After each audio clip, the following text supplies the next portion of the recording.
CJ റോയിയുടെ ആത്മഹത്യ. കാരണം ഇപ്പോഴും കോൺഫിഡൻഷ്യൽ.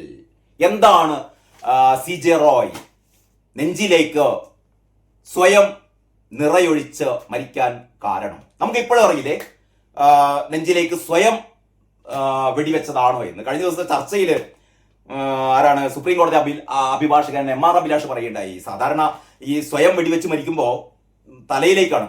അങ്ങനെയാണ് നമ്മൾ സാധാരണ ഇതുവരെ കണ്ടത് മുഴുവൻ തലയിലേക്ക് വെടിവെക്കുക. ഈ സ്വന്തം നെഞ്ചിലേക്ക് വെടിയുതിർത്ത് ഒരാൾ മരിക്കുക എന്നുള്ളത് വളരെ അസ്വാഭാവികമാണ്. അപ്പൊ CJ റോയ് എങ്ങനെയാണ് ആത്മഹത്യ ചെയ്തത്? എന്താ മറ്റൊന്ന്, ഈ ആത്മഹത്യയുടെ കാരണം അന്വേഷിക്കുക എന്ന് പറഞ്ഞാലേ, ഒരു മനുഷ്യന് ഒരു സെക്കൻഡ് നേരത്തേക്ക്, ഞാൻ മുമ്പ് പലപ്പോഴും ഈ നമ്മുടെ ഈ കുറ്റാന്വേഷണ വിഭാഗത്തിലെ നമ്മുടെ പല സുഹൃത്തുക്കളേക്ക് സംസാരിക്കുമ്പോൾ ഈ ആത്മഹത്യയുടെ ഒരു മനഃശാസ്ത്രത്തെ കുറിച്ച് ഇവർ പറയുന്നുണ്ട്. അതായത് ഈ ആത്മഹത്യ ചെയ്യാൻ വേണ്ടിയിട്ട് ഒരു മനുഷ്യൻ തീരുമാനിക്കുന്നത് അതൊരു ഏതാനും സെക്കൻഡുകൾ നേരത്തേക്കാണ്. ഏതാനും സെക്കൻഡുകൾ നേരത്തെ ഇവന്റെ ഒരു അപ്പോൾ എല്ലാ യുക്തികളും മറക്കും. ഒറ്റ ലക്ഷ്യം മാത്രമേ ഉള്ളൂ, തീർക്കുക. ആ ഒരു ഏതാനും നിമിഷങ്ങൾ, ഏതാനും സെക്കൻഡുകൾ, ആ ഒരു ചിന്ത വരുന്ന ആ നിമിഷങ്ങൾ ഒന്ന് മാറിയാൽ, അതൊന്ന് തരണം ചെയ്താൽ പിന്നെ മരിക്കില്ല എന്ന് പറഞ്ഞാൽ ഈ ചില ആൾക്കാരുണ്ട് ഈ എന്താ പറയാ തൂങ്ങാൻ ശ്രമിച്ചിട്ടും രക്ഷപ്പെട്ടിട്ട് വീണ്ടും തൂങ്ങുന്നു, അങ്ങനെയുള്ള ചില മനോരോഗികൾക്ക് ഉണ്ടാവുമായിരിക്കും. പക്ഷേ സാധാരണ രീതിയില്ല. പൊതുവെ ആത്മഹത്യകൾ എന്ന് പറയുന്നത് ഒരു പ്രത്യേക നിമിഷത്തിൽ തോന്നുന്ന ഒരു നമ്മുടെ ഒരു മനസ്സിന്റെ ഒരു താളം തെറ്റലാണ്. പക്ഷെ അതിൽ നിന്ന് അങ്ങോട്ട് നമ്മൾ രക്ഷപ്പെട്ടാൽ ആ ഒരു സമയം കഴിഞ്ഞാൽ ആത്മഹത്യ ചെയ്യില്ല. ഒരു പക്ഷേ നമ്മുടെ റോയ്ക്കും ആ ഒരു പ്രത്യേക സമയത്ത് അദ്ദേഹത്തിന്റെ മാനസിക അവസ്ഥ അതായിരിക്കാം. അറിയില്ല, നമുക്ക് അറിയില്ല. പക്ഷേ സഖാക്കന്മാരൊക്കെ പറഞ്ഞുകൊണ്ടിരിക്കുന്നത് എന്താ അറിയോ? നരേന്ദ്രമോദിയെ അറസ്റ്റ് ചെയ്യണം, അമിത്ഷായെ അറസ്റ്റ് ചെയ്യണം, കേന്ദ്ര സർക്കാരാണ് കൊന്നത്. കാരണം ഐ ടി ഉദ്യോഗസ്ഥന്മാർ റെയ്ഡ് നടത്തുമ്പോൾ അപ്പോൾ ഇവരുടെയൊക്കെ മനസ്സിൽ എന്ന് പറഞ്ഞാൽ കേന്ദ്ര അന്വേഷണ സംഘം ഒന്നും പാടില്ല, ED പാടില്ല, IT പാടില്ല, CBI പാടില്ല, ഒന്നും പാടില്ല. ആകെ വേണ്ടത് പിണറായി വിജയന്റെ പോലീസുകാർ മാത്രം മതി. പിണറായി വിജയന്റെ പോലീസുകാർ ചെയ്യുന്ന തോന്നിയാൽ നമുക്ക് അറിയാലോ. ശബരിമല സ്വർണ്ണക്കൊള്ള ഇപ്പതാ എല്ലാവരും പുറത്തിറങ്ങാൻ പോവുകയാണ്. അടുത്ത ആഴ്ച അല്ലെങ്കിൽ അതിന്റെ അടുത്ത ആഴ്ച പോറ്റി പുറത്തേക്ക് ഇറങ്ങും, പത്മകുമാർ പുറത്തേക്ക് ഇറങ്ങും, വാസു പുറത്തേക്ക് ഇറങ്ങും, സകലമാന ആൾക്കാരും പുറത്തേക്ക് ഇറങ്ങും. അപ്പം പിന്നെ ഇവിടെ പടക്കം പൊട്ടിക്കും CPM-മാര്.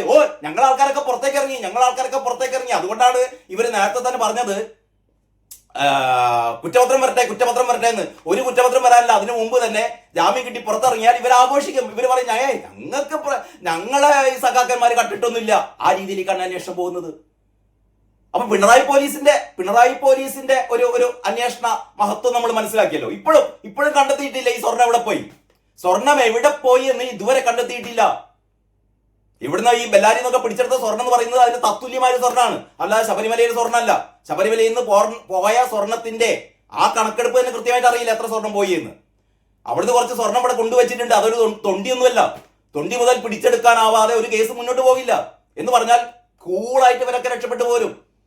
അവസാനം CBI വന്നാൽ, പക്ഷെ CBI പാടില്ല, ED പാടില്ല, ഇൻകം ടാക്സ് ഡിപ്പാർട്ട്മെന്റ് പാടില്ല. ഇതൊക്കെ പോയി കഴിഞ്ഞാൽ മുഖ്യമന്ത്രിയുടെ മോള് വരെ രക്ഷപ്പെടും. FSI അന്വേഷണം പാടില്ല, ഇന്റർവ്യൂ സെറ്റിൽമെന്റ് റിപ്പോർട്ട് ഒന്നും പാടില്ല. ഞങ്ങൾക്ക് ഇങ്ങനെ മാസപ്പടി വാങ്ങാം, ഞങ്ങൾക്ക് ഇങ്ങനെ തോന്നിയാസം നടത്താം, കേന്ദ്രം അന്വേഷിക്കാൻ പാടില്ല. ഞാൻ പറഞ്ഞുകൊണ്ട് വരുന്നത് CJ റോയിയുടെ വീട്ടിൽ റെയ്ഡ് നടത്തിയത് അല്ലെങ്കിൽ ഓഫീസിൽ റെയ്ഡ് നടത്തിയത് IT ആണ്, ഇൻകം ടാക്സ് വകുപ്പാണ്. ഇൻകം ടാക്സ് വകുപ്പിന് ED-ക്കാരെ പോലെ അറസ്റ്റ് ചെയ്ത് കൊണ്ടുപോകാനും പറ്റില്ല, അറസ്റ്റ് ചെയ്യാൻ പറ്റില്ല, ജയിലിലിടാനൊന്നും പറ്റില്ല.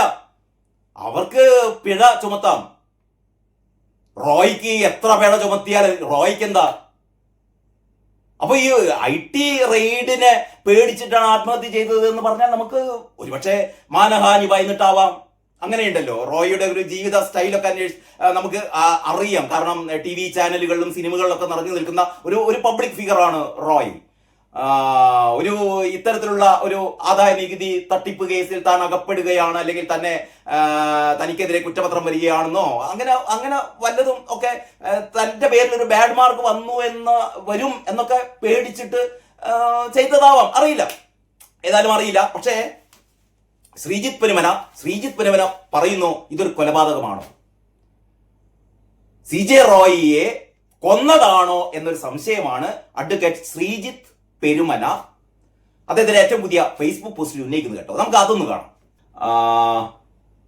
ആത്മഹത്യയാണ് എന്ന് സംശയിക്കപ്പെടുന്ന CJ റോയിയുടെ ദുരൂഹ മരണത്തിന് മുമ്പ് റെയ്ഡ് ചെയ്യാനുള്ള എല്ലാ മുൻകൂർ അനുമതിയും ബാംഗ്ലൂർ കോടതി നൽകിയിരുന്നു എന്ന് വ്യക്തമായ വിവരം.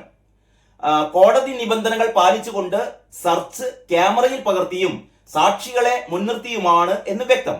കൊച്ചി IT അഥവാ ഇൻകം ടാക്സ് യൂണിറ്റിന്റെ റെയ്ഡ് തടയണം, അധികാരപരിധി അവർക്കില്ല എന്നൊക്കെ കാണിച്ച് റോയ് നൽകിയ ഹർജിയും തള്ളിയാണ് കോടതി അനുമതി എന്നാണ് മനസ്സിലാക്കുന്നത്. അങ്ങനെയെങ്കിൽ കോടതി അനുമതിയോടെ സെർച്ച് നടത്തുന്ന സ്ഥലത്ത് ലൈസൻസ് ഉണ്ടെങ്കിലും ഒരാൾ സ്വകാര്യ പിസ്റ്റൾ കയ്യിൽ വെച്ചിരുന്നു, അവിടെ നിന്ന് ഒറ്റയ്ക്ക് ഓഫീസിൽ കയറി വാതിലടച്ച ശേഷം വെടിയുതിർത്ത് മരിച്ചു എന്നത് അങ്ങേയറ്റം അതിശയകരമാണ്.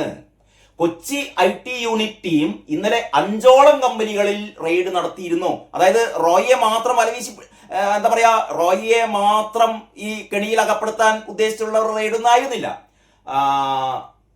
ഇന്നലെ 5ഓളം കമ്പനികളിൽ റെയ്ഡ് നടത്തി. ഒപ്പം കോൺഫിഡന്റ് ഗ്രൂപ്പിലും കോടതി അനുമതിയോടെ തുടർ പരിശോധനകൾക്കായി എത്തി.